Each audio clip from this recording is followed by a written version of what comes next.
Welcome, guest, to Hotel Pacifico's Battle for BC, Episode 4, the fourth of our 5 weekly episodes breaking down the federal election in British Columbia. Joining me again this week is the ubiquitous and ever-present Richard Zussman from Global TV. Hello, Richard. Happy Hey, Easter. Mike, we're keeping the theme up. Happy Easter. So I've got my Grizzlies hat on. For those of you who don't know, that was an NBA team that once played at GM Place in downtown Vancouver, an arena that now has a different name and a team that now has a different city. And I've got my Coquitlam Express jersey on. So thanks to my friend Tally Campbell, the GM of the Coquitlam Express. They do incredible work, Mike, at the Express at engaging the public. But during elections, they have special events where they bring candidates out. So they've already had their federal events where candidates in Port Moody, Coquitlam, and Coquitlam, Port Coquitlam ridings we're going to be talking about today have already come out to meet with voters. They did it during the provincial election, and Keith Baldry and I got invited to drop the puck the night that the provincial candidates were there. So shout out to my friends. Their season's done in the BCHL, but obviously there's so much great hockey happening in this province right now. The Canucks may not be in the playoffs, but there's lots of good BCHL teams and WHL teams still playing. Very good. On my end, I've got my Whitecaps jersey on. Whitecaps, top of the table in MLS, and a big game coming up this week with Miami. And not sure if Messi's coming or not, but we'll see. So let's get right at it. Oh, I should note that advanced polling opens to Friday. It's going to go Friday, Saturday, Sunday, Monday, right? Got Um, 9 to 9 every day, just a little bit different from election day on the 28th, where the polls will be open from 7 to 7. But right. you should expect where you're going to vote on general election day, you can vote this weekend, Easter long weekend, in those schools and community places all across British Columbia. So go out and vote. And rumor has it that there are lineups already. So, Yes. so I've got the same report on Friday morning, line up at Oak Bay High School here in the Capital Regional District, and I expect there will be. It is beautiful weather this weekend, although we're shifting into a little bit of rain, but go out, have your voice heard. okay, let's get right at it. Milking the data. Brought to you by BC Dairy. Local agriculture feeds BC. Let's keep it that way. Now, you know what they say about cowbell. Guess what? I got a fever. And the only prescription There's more polling results. So this week we have another Polaire exclusive. Polaire Strategic Insights has been providing daily national numbers to our sister show in air quotes media, Cursive Politics, and today we're refreshing what we've seen in the past week in British Columbia through Polaire. And drawn from the national sample, the BC sample is about 319, and the margin of error is about 5.5%. And what they're reporting this week, and that's between April 11th and April 16th, is Conservative 41%, Liberal 36%, NDP 15, Green 5, People's Party 1. So a little bit of movement. The Conservatives are now actually have a little bit of a lead in BC, and within margin of error. Let's be clear on that. But it's they've held steady at around 40, 41, and the Liberals have dropped a little bit, down 2 points. The NDP have snuck up a little bit compared to last week. But I mean, I think the essential reality here, as we've been talking about for weeks, is this two-way fight in BC between the Conservatives and the Liberals. Yeah, and And the aggregators still indicate the Liberals are up a little bit, 41-39 over the Conservatives, the NDP at 14. I reported yeah, this week an internal memo got sent out by Jennifer Howard, one of the campaign managers for the NDP, saying they're starting to see some gains in BC. They have run, and you'll notice this if you've been watching TV in British Columbia over the last week, the NDP made a significant ad buy. They are running new ads featuring a positive Jagmeet Singh. Their internal polls show their numbers in BC going up, but only into the 16-17% range. And the question is, what trickle down effect does that have on the ridings? And the NDP is really starting to hone in on the best they can protecting their incumbents. And in some places on the island and 2 places on the mainland, that's an NDP conservative battle. The New Democrats are trying to make the pitch to liberal voters. We are best served to defeat the conservatives here. Do not abandon us as the progressive option. In Metro Vancouver, the calculus is more complicated for the New Democrats because they are largely facing off about liberals. And we'll spend a lot of time today talking about those races. but it's interesting to see their shift in focus as they try to hang on to those seats. And I just want to say it. I never count on these things till they're done, but we have scheduled for Global BC one-on-one interviews with both Pierre Poilievre and Jagmeet Singh that I will be doing over the next few days. They will be on Global BC on our website early next week.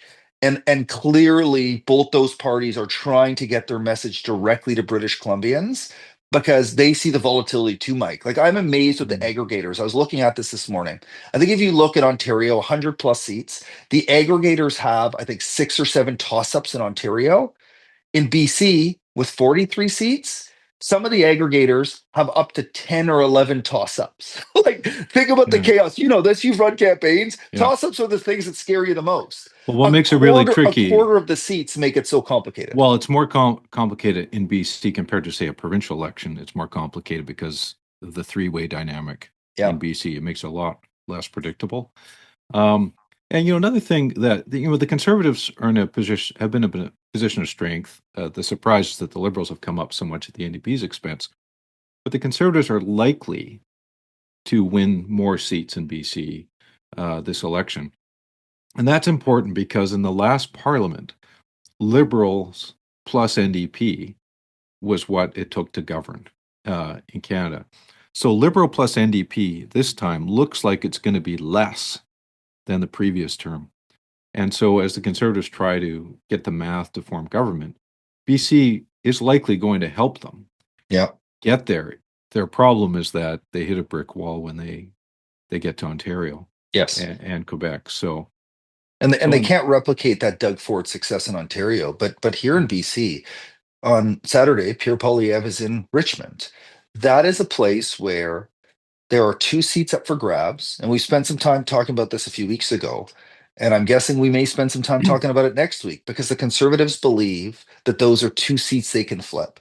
And like you talked about, it's all about math. 1 plus 1, 1 minus 1. You take from the others, and it's really targeting those Liberal seats in a province where the Liberals' numbers are way up. But if the Conservatives somehow can take seats directly from the Liberals, i.e., those 2 Richmond seats, that's a huge gain for Pierre Poilievre and the Conservatives. Right. Okay, so this week we're going to look at the seats near the city of Vancouver, in Vancouver and near Vancouver. So we're going to look at the city. We're going to look at 2 of the North Shore seats. We're going to look at Burnaby, and we're going to look at the Tri-Cities, New Westminster. And there's 12 seats in that little band, contiguous band. Now, if we look at how they voted last election, there are 7 Liberals and 5 NDP. Conservatives were shut out in this area of 12, not by much in a couple of those seats, but still, you only get close only counts in horseshoes and hand grenades. Now, popular vote wise, it was almost a tie between the NDP and the Liberals in this region too. Now, we know that the public polls are showing yet again that the NDP are far below where they were last election, and it seems to be going to the Liberals. So this region of 12 seats could be a real Liberal blowout this time, unless things change in the next week. And is there an opportunity for the Conservatives to sneak in there and grab a seat or 2? Now, what I'm proposing here, Richard, is we start a little adventure. Pretend we're in a little car together. We're gonna start around South Burnaby and in Gregor Robertson land, at least what he hopes it to be. Vancouver, Fraser View, South Burnaby. This was an appointment by the Liberals to replace Harjit Sajjan, who wasn't going to run again, the MP since 2015, had been in cabinet the entire time. The Conservatives had won this seat in 2011, but other than that one time, the Liberals have held this seat consistently since 1993. Now, the riding changed. It lost a bit of the South Vancouver part on its western side. The Marpole area went into Richmond, but gained a chunk of South Burnaby, which was mainly Jagmeet Singh's riding. And so it actually brought in some NDP voters into the riding, but shed some Conservative voters on the west side. So likely strongly favors the Liberals in the dynamics of this election, with former Mayor Robertson coming out on top. The Conservatives are running a realtor, Avi Navar, and the NDP are running Manoj Bangu, neither who have any significant profile. So what do you make of this one? Yeah, first off, I'm worried about us driving around. The podcasts are already running long enough, and if we're going to get stuck in Vancouver traffic, we're really going to be screwed for time. Yeah. So I think we need to sort of take the lane above the lane to work our way through. In terms of this riding, Gregor Robertson's return is interesting. Pierre Poilievre has spent a lot of time this campaign talking about Gregor Robertson and attempting to paint him as some sort of extremist. I don't want to relitigate his record, but clearly when he was mayor, Vancouver started to emerge in this class of cities in this country and in North America. There were the Olympics, but with that came big city pressures. And Gregor Robertson made a lot of commitments around addressing housing, getting rid of homelessness, achieving green targets. And there has been some pushback on that legacy. But there's no question that the Liberal lineup has been bolstered by having him on the ballot. And I believe cabinet making is complicated, as you know, but I would expect that if he wins the seat, as the projections are showing, he is going to be a cabinet minister for Mark Carney. You mentioned some of the movement. This has become slightly safer for the New Democrats based on the riding movement, but that's based on 2021 numbers. And the polling is so different now. And just to give you a sense of that number, Harjit Sajjan and the Liberals got 49% last time. If you take that 2021 data and put it on these maps, they're down to 42%, but I'm not sure that will make a difference. So we've seen this riding go conservative. It's become a little bit, as we've described, more New Democrat, but with the New Democratic vote depressed, I think Gregor Robertson is shaping up here for a spot as an MP and likely in cabinet. Also important to note, very diverse riding. Was East surprised. Asians represent more than 40% of Yeah. this riding. A big Chinese vote too. Yeah.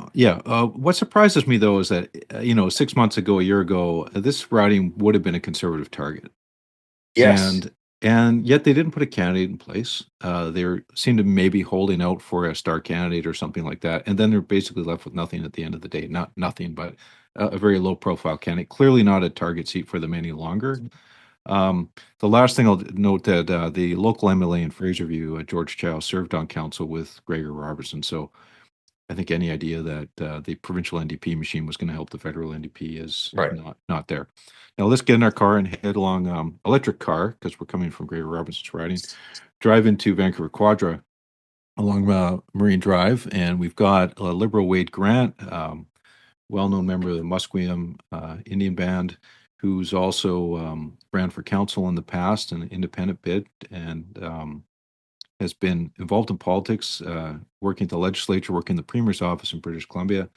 Now, it was a contested nomination race Yeah. until it wasn't. There Yeah. were 4 candidates vying for the nomination, and the party pulled the plug on the nomination race not long after Mark Carney became leader and just appointed Wade Grant. So, not really sure why they needed to do that. I think Wade may well have won the nomination race, but for some reason they decided they couldn't pull that off. That's probably the most controversial thing that's happened in the Quadra race Yeah. because it doesn't look like the Liberals are in any trouble here.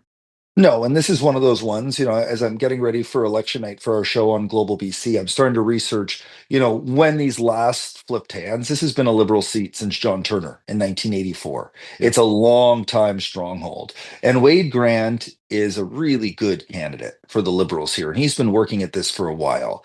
And nominations can get uncomfortable. I know Wade really well. He is great. And we were spending time talking while there was a nervousness about that nomination. And I had been told that they were asking for volunteers to run a nomination race. And Wade and Amy Robichaud and the others were getting ready for a nomination. And then all of a sudden, there was a posting online that said, the candidate's been chosen here is Wade Grant.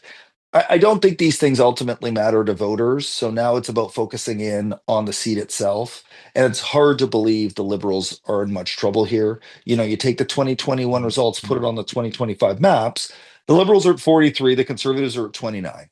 Again, in a different world, in a world where Justin Trudeau is still prime minister and the Liberals are struggling to get through this election cycle, the Conservatives could have picked this one up, but it would have been a historic pickup for them, considering how long this has been a Liberal seat. Based on what we're seeing now, I think Wade Grant is getting pretty close to booking his ticket to Ottawa. Yeah, I agree. And the Conservatives are running Ken Charco, and I do not believe he'll be airing Ken Charco Goes to Ottawa at the Dunbar Theatre, unfortunately for him. Keeping British Columbians safe isn't just a job. It's a calling RCMP members uphold with pride, bravery, and unwavering dedication every single day. Nearly 20,000 RCMP officers serve communities across and beyond Canada, responding to 911 calls, securing our borders, and tackling local, national, and international threats. Their specialized training and unique policing expertise make them essential to public safety.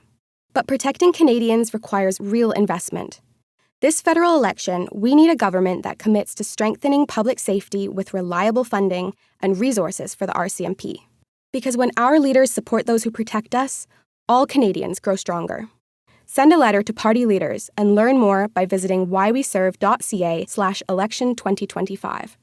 Authorized by the National Police Federation, whyweserve.ca/election2025, 587-600-0630. Let's get on the 99 bus. We're going to head to Vancouver Granville, where Liberal MP Talib Nur Mohammed is running for re-election. He squeaked in last time against the woman who would be premier. Yeah. Are you going to try to pronounce her name, or do you want me to do it? I'm kind of serving it up for you to do it, actually. Anjali Apitterai. I got pretty good at it after a while. You know, you'll remember, for those that follow politics in this province, she is the one that ran against David Eby for the NDP leadership. And she almost won was disqualified. Last time. Yeah, she did won the almost win. seat. And talking about pronouncing that name, I remember covering the 2021 federal election for Global BC, and I needed to call New Democratic friends and say, Talib may lose, Nur Mohammed, I need help pronouncing this name. And so Anjali Apitterai was one of the ones that was the latest in the night to be determined. And it was a win by less than a percentage point. You know, there's 31 votes. There's some baggage left over from the Jody Wilson-Raybould Yes. fight with the Liberals. She had won as an independent in 2019. Yes. She obviously won as a Liberal in 2015. When Jody won in 2015, this is my writing, Mira Orrick had run for the NDP, and had the dynamics of that campaign been different and it had leaned towards Mulcair instead of Trudeau, I mean, Mira would have been the MP. Yes. So this election, it shows you how far the NDP have fallen, where the NDP candidate is Suki Singh Sahota, but no presence in the riding. The Conservative Marie Rogers, lots of signs out. She's been involved in the background with ABC here in Vancouver. It's between Nur Mohammed and Rogers, but it doesn't look like it's any serious issue for the Liberals here. No, it's where does this 33% of NDP vote go? And I have a very hard time in that community. That's where we used to live when we lived in Vancouver. It's hard to believe that New Democratic vote goes Conservative. Okay, great. So we'll just jump on the 99 and go a little further here into Vancouver Kingsway. NDP MP Don Davies, can he hold off the Liberals? The Liberals actually held this seat from 1993 to 2008. It wrapped up with David Emerson as MP, which we all know how that went at the end. The Liberals are running Amy Gill, who's an accountant. The Conservatives are running Ravinder Bhatia. But this is the question is the Liberal brand going to just overwhelm a very strong incumbent NDP member of Parliament, who incidentally may make an appearance on the Hotel Pacifico pod this coming week? Now, Davies has been in there since 2008, I think. Yes. And is seen as a strong MP. So, Mike, when we break down the numbers, and you and I love numbers, I crunched his margin of victory for all of his elections. On average, he's won by 19.5 points. And you and I are looking at this, and I'm not sure I have ever seen an MP with a track record like this, who has won by so much, who could be on the verge of losing. And you know, I've talked about this in the past. There are times where party vote evaporates and good, long-standing incumbents lose their seats. Yeah. At 19.5 points, this is a hemorrhaging unlike anything we've ever seen. So you said it right. This is the test here, the ultimate test of, is the NDP vote going to hold in any situations? Like, will the voter say, I want Carney as prime minister. I don't want Poilievre, but I need to protect a strong incumbent. And I don't think any of us know how the voter in that riding is contemplating that. And that's what makes, and there's two others we'll talk about soon that are similar to this with longtime incumbents for the New Democrats. But this one really stands out because Don Davies has been so strong and won by such large margins, but at the same time, we have a recent history here where liberals have won in this community, and it makes it really difficult. You talked Adrian Dix, local NDP MLA for part of this riding, is convinced that Don is going to win the seat. Well, let's I was going to say he's not in trouble. I don't want to go there, but he's let's going to win marry the that seat. let's marry that thought Yeah. and take the bus up the commercial drive here and into Vancouver East, because that Yeah. is an example where in 1993, we're going back 30 years here, the NDP did lose Vancouver East to the Liberals in a sweep type of situation, Yeah. where the NDP were really on their back foot because of an unpopular provincial NDP government. And Margaret Mitchell, longstanding MP, lost to Liberal Anna Tarana. Now, I knew you'd want to pronounce that one. so, that it can happen, right? Where Yes. strong NDP MPs can lose in the face of, a tidal wave. Now, in Vancouver East, we've got Jenny Kwan. She's being challenged by Liberal Mark Wiens, who happens to speak Mandarin, for what it's worth. I think he's a realtor. Well, he is a realtor, and that's part of the controversy. He got some mainstream media attention because of it. And you talk about his Mandarin. He did spend time marketing properties in East Vancouver to Chinese buyers, which in this province has become a significant issue. And it's worth noting that probably most of the Chinese population in Vancouver East is Cantonese. And the Conservatives are running Lita Cabal, who's a member of the growing Filipino community. But, if there's only one NDP MP standing at the end of this election, I got to think it's Jenny Kwan. Yeah. And the difference to me, again, look at the numbers. You look at the last 4 elections, 3 Jenny Kwan won the tail end of Libby Davies' reign. They won, the NDP did, by a margin of 34.1%. So you talk about a swing of 19% being challenging. 34% is a level of dramatic flip like we've never experienced before. And the Liberal vote is going up and the New Democrat vote is going down, but it's not going to the point of 35-point spread. And how does that play out in a riding like Vancouver East, where, like you said, it is only the worst case scenario? Like, we're talking the New Democrats are down to 4, 5, 6 seats nationally if Vancouver East is lost. And if Vancouver East is the only one, we're talking about the New Democrats winning 8 seats, 10 seats nationally. Like, this is to them the rock bottom. Okay, well, let's jump on the number 14 and head into Vancouver Center along Hastings Street. And the inevitability of Hedy Fry vying for her 11th consecutive win. Here's a list of people she's defeated over the years. Prime Minister Kim Campbell, Sven Robinson, former Mayor Kennedy Stewart, former MLA Lauren Maincourt, former City Councillor Jennifer Clark, UBC Professor Michael Byers, and former City Councillor Adrian Carr. So a fairly auspicious list of people that she has consigned to the dustbin of defeat in Vancouver Center. Now, she's being challenged this time by Avi Lewis, well-known NDPer who's has his fingerprints all over the LEAP Manifesto and the Green New Deal. His wife is Naomi Klein.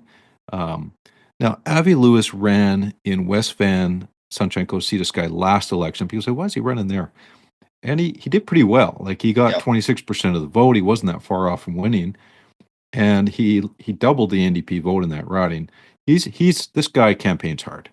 Yeah. And, I'm not suggesting he's going to topple Hedy Fry, but I think the NDP will overperform in Vancouver Center because he's bringing real muscle to this election. And, he would have been, his type of machine, his type of organization is the same type of campaigning that lifted Sean Orr and Lucy Maloney to the by-election win last week in Vancouver. So, don't sleep on Avi Lewis. No, and he's also the one that helped lead the organizing for Anjali Appadurai and the huge memberships they sold provincially Yeah. for the New Democrats. So, he does have tremendous connections with various organizations, including Dogwood Initiative and many other organizations in Vancouver that are very effective at activating their lists and getting vote out.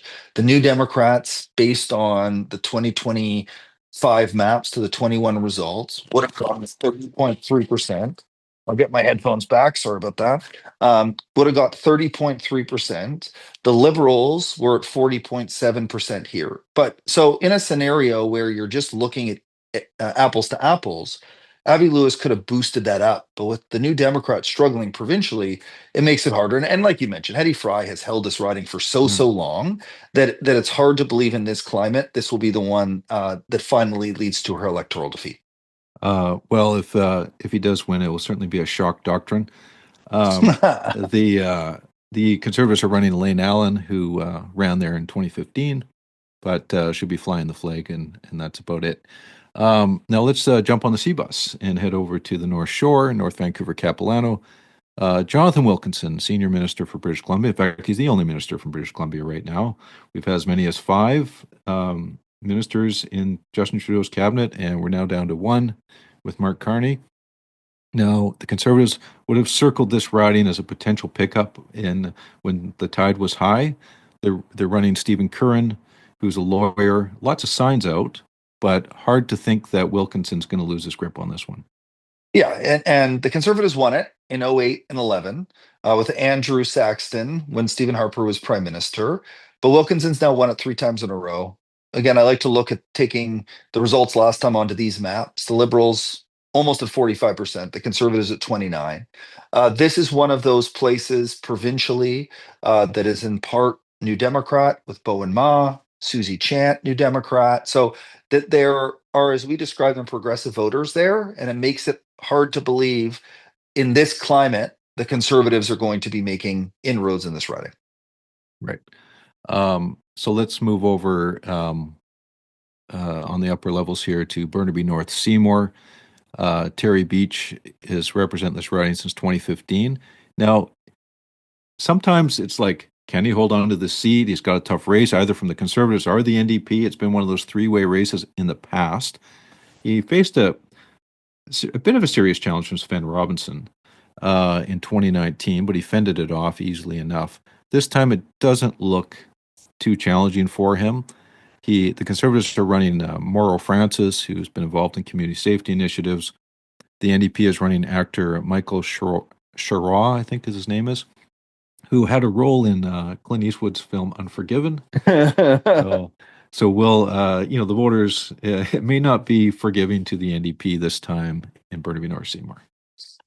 This riding physically is just intriguing to me. I think it is the only urban riding in Canada that is not connected by road. And because of where the second Narrows is, you actually have to go out of the riding to go back into it on the Burnaby side. And to me, you and I both like numbers and maps. I find that wildly interesting that you have the North Vancouver part of this riding, the Seymour part, physically disconnected from the Burnaby part. Hold on a second here. Last week, I took the Boundaries Commission to task on the Christova controversy in the Kootenays. Yeah. And I got a little pushback from some of the map makers who, it's a tough business. Hey, if people got a problem with it, they can show up to the hearings, I got the message from the Boundaries Illuminati. I'll be hands off this week. I'm not going to go down this rabbit hole with Richard. Forget it. Well, I want to talk about the fact that it's physically disconnected. It is also politically disconnected. For a long time, the North Shore part of this riding, Mike Little remains the mayor there. He ran for the Conservatives in the past. This would be a more conservative part of the riding, North Van Seymour.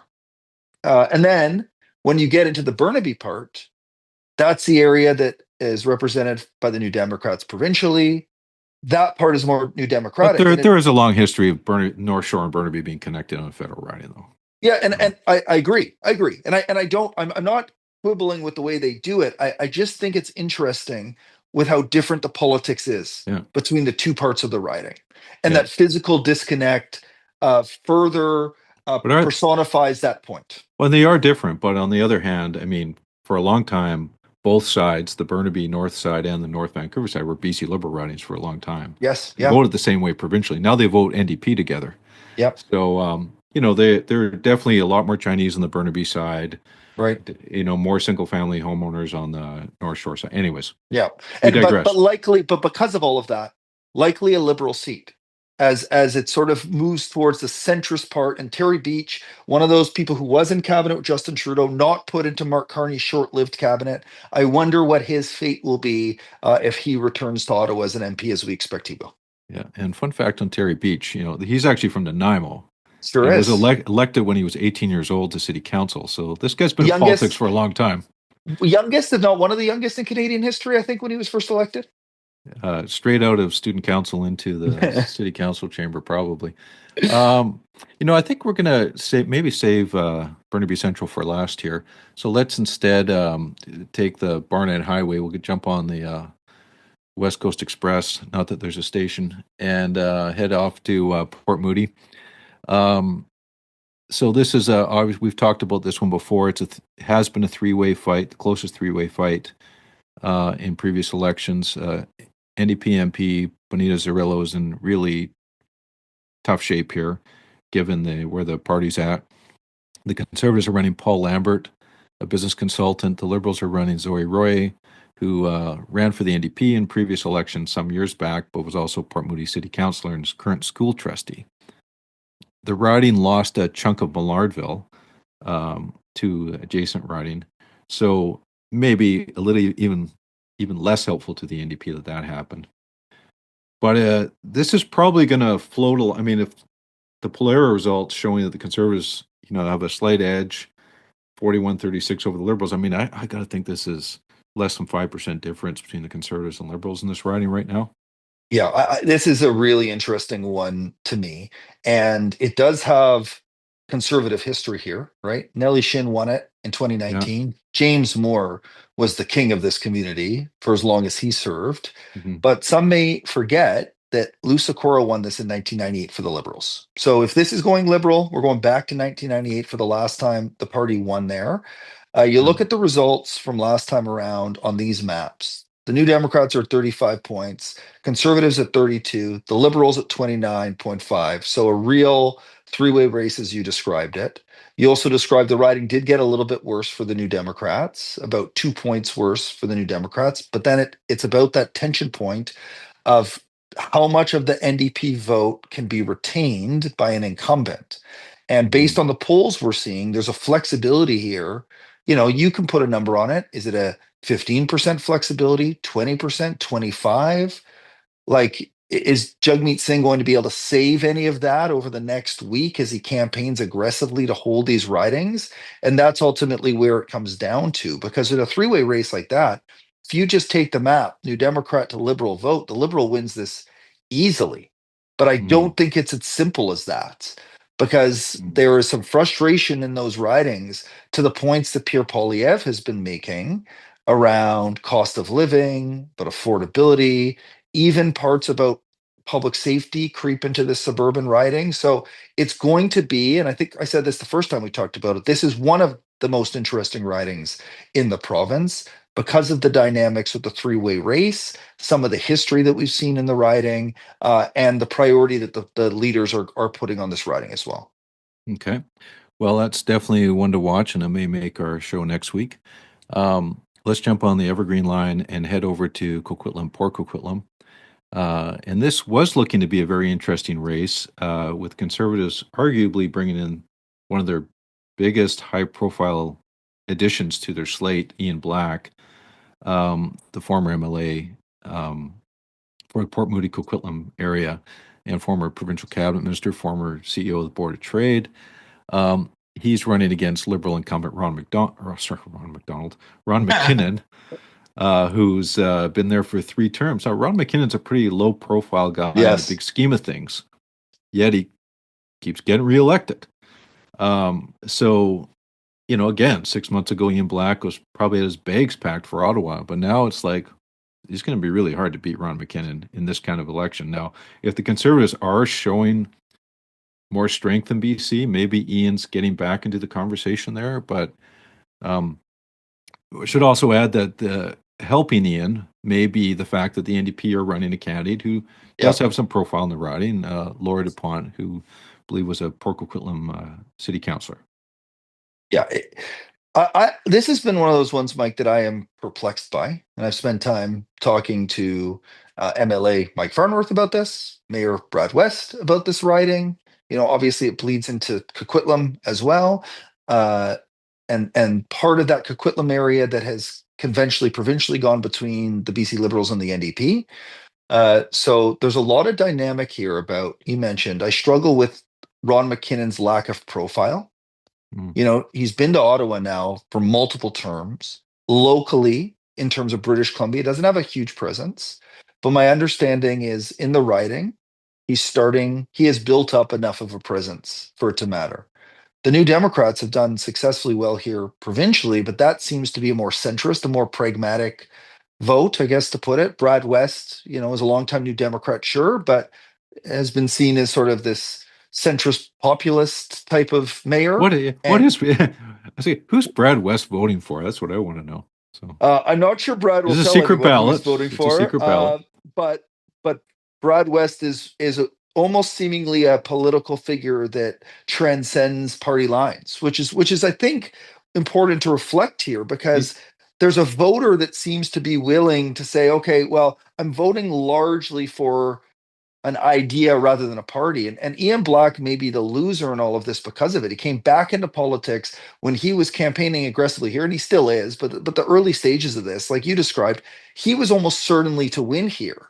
And that has shifted. And we're starting to see a tone on social media where they're running ads that are fueled in negativity that Conservatives and Ian Black are. And we know that negative ads work, but it also shows a sense of desperation that they are throwing what they can at a situation where they feel like they are running from behind. Okay, well, it's another interesting one to watch. Well, let's jump in our canoe and go down the Fraser back to New Westminster. The riding of New Westminster, Burnaby, Millardville, new configuration where it's lost some of the Burnaby side, it's gained Millardville. Peter Julian is the incumbent. He's been there for a long time. 7 terms. 7 terms. He's the heady fry of the NDP. The Liberal challenger is Jake Sawatsky, who's a neuroscience graduate who, in his bio, says he used to organize fundraisers at the Roxy.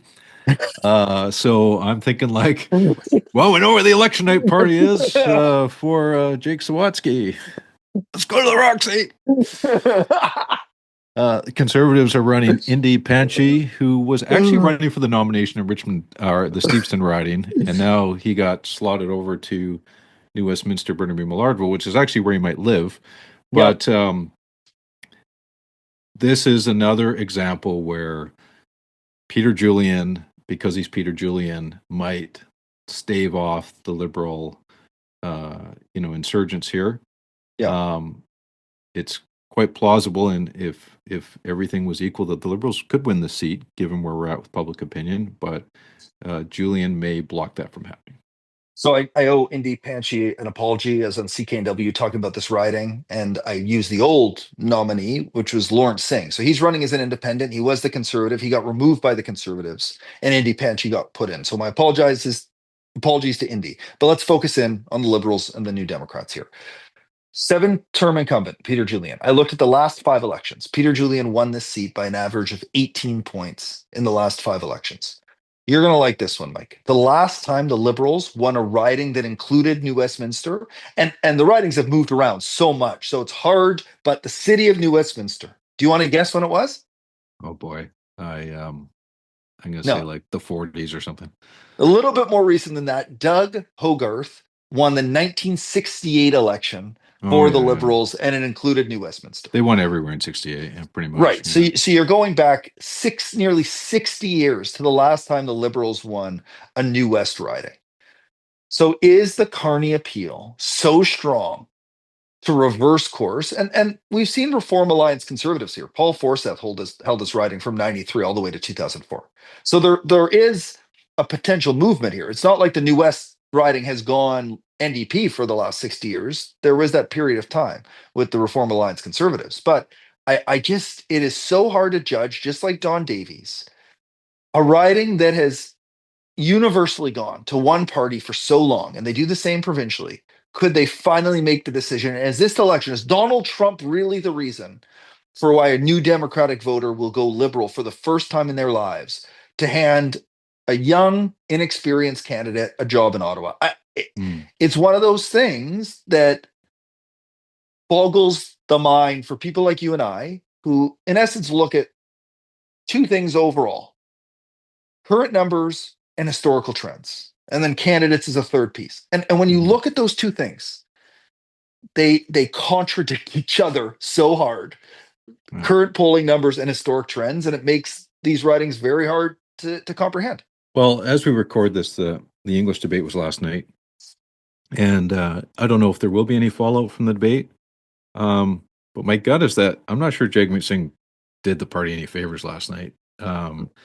And whether, it's just going to be tougher from now on. I mean, he was definitely trying to keep the party into the conversation and, but through his constant interruptions during the debate. But it's a tough time. So let's talk about Jagmeet Singh. Let's take the Expo line into his riding of Burnaby Central.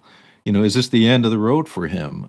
He's got a very tough challenge against the Liberals, who haven't been that far off in this riding in the past. The Liberal challenger is Wade Chang, who had immigrated some years ago from Taiwan. He's a lawyer. He's an Oxford grad. Now, Conservatives are running a Stanford grad, James Yan. So this is a very educated battle. But, Jagmeet Singh, Burnaby was where he needed an entry point into the House of Commons because he wasn't going to find it through Brampton.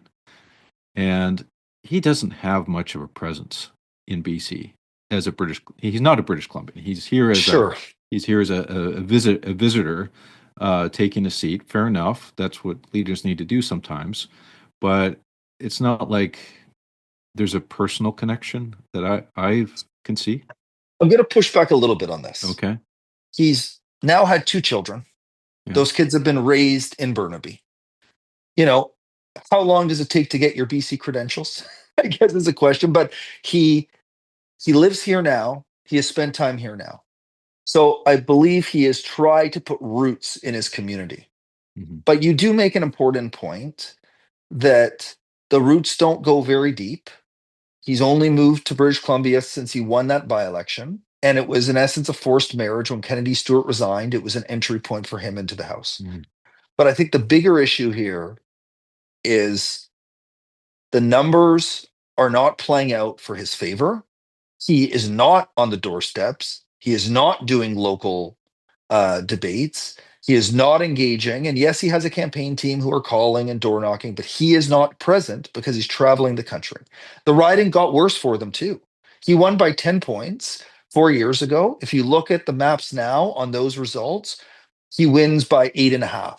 So it's not a huge drop, but it's enough with the changing currents. He's fighting hard for this seat, but there almost is a scenario, Mike, here where losing this is a cleaner break. It's hard to believe that Jagmeet Singh remains the leader of the NDP following this election. Mm-hmm. And it's almost simpler, and you've lived through these scenarios too, when you have a leader who's inevitably going to leave, the awkwardness of them returning to the House of Commons, or not even returning, but holding on to the seat and then resigning it at some date down the road. It's almost simpler to lose your seat, end your time in politics, and you can move on to the next phase of your life. The riding is not done yet. They are going to be putting on a massive charge to hold this for Jagmeet Singh. It is symbolic and it's important in terms of the math, but the numbers are tough. If we're talking about ridings, the New Democrats win by 18 points flipping, how possibly could they hold on to a riding that they only, won by 8.5 points for? Well, you go back to the 2015 campaign in this general riding here where Kennedy Stewart was on the ropes and Liberal Adam Pankratz probably should have won, Sure. but were it not for the superior organization of the Yep. NDP. And that matters. And that's what he'll be. And there is definitely some muscle there, but it just might be a bridge too far this time. We'll see. We'll see. Okay, well that's a lot of hard work. We completed our tour over the last 4 weeks of all 43 BC ridings plus the Yukon. So next week, Richard, I've got this idea here where as we wrap it up, that we've covered these 4 regions, that you and I are going to have a fantasy riding draft next week, where we're going to take turns picking what we think will be the closest race, top 2 in each of those 4 regions, and then we'll pick what would be our closest 3-way race in the province. Are you up for that? Can you handle the pressure? I can already feel the heart palpitations, Mike. I don't know if I can handle the pressure, but I know I can do the work. And forecasting is not my forte. Talking about other people's forecasting is my forte, but I am ready to take up the challenge. I look forward to seeing who is on your list and who your sleepers and breakouts and busts may be. And I can't wait to next week. Well, I'm thinking of also getting Snickers, my cat, to randomly Also pick randomly pick and see if we can beat Snickers, because I'm not sure we can. We'll outthink ourselves. Anyways, let's head to the Mimosa Bar. You want to go first? Sure, and I think I'm taking the low-hanging grapefruit here, but I think the Debates Commission needs a grapefruit mimosa as sour as it gets.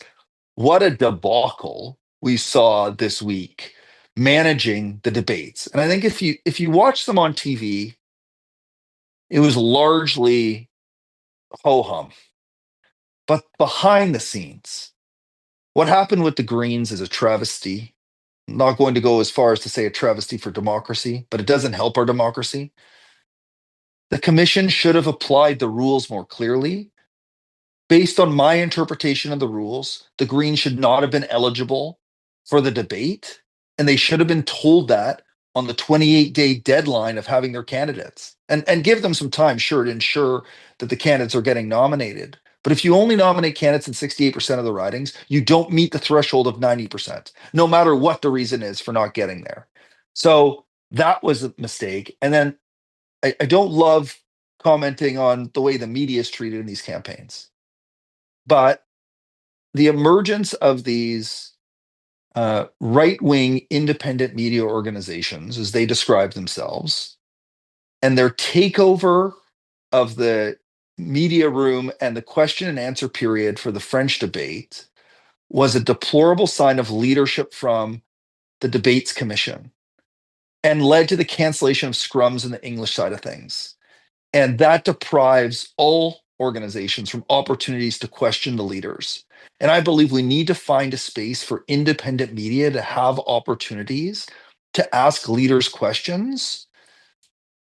But it shouldn't evolve into the situation where you have people screaming at each other who represent different organizations while other journalists are trying to do their work to prepare and cover a debate. It was a complete and total mess, and I believe should lead to some significant rethinks about the way that we organize these debates in this country. Are you the head of the BC Press Gallery right now?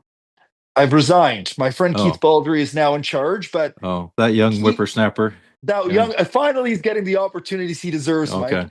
He's Keith and I are part of a team that works on the debates here in British Columbia. The system is very different in BC.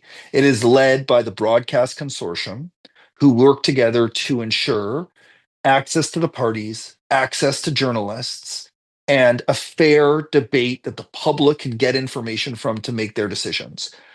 I believe federally they need to start thinking about going back to a model where the broadcasters take the lead rather than this independent commission. We don't need to get into the history of the commission. Yeah. I understand it. It was a pushback on some decisions broadcasters made. But I think the way it is going now hurts the process and creates a very fractious environment that is not conducive to promoting our strong democracy. What I think people really want is would have really liked to have seen Poilievre and Carney just go head to head Yes, for a significant part of for 20 minutes or something, right? Yeah, and this is a whole other theory about debates, and I think all leaders should have opportunities. There's different ways to get it, but when we're deciding between, in essence, two people to be prime minister, I think there's a responsibility there to do that. So I go back to what I said at the beginning. On Global BC, we are going to be hosting the leaders. I have Pierre Poilievre and Jagmeet Singh booked. The request of Mark Carney is still out there, and I think for a BC audience, people in this province know me. I will ask questions that cover a range of issues so you can then compare those leaders to each other. I think it's more effective when the two of them square up, but we're not going to get that opportunity.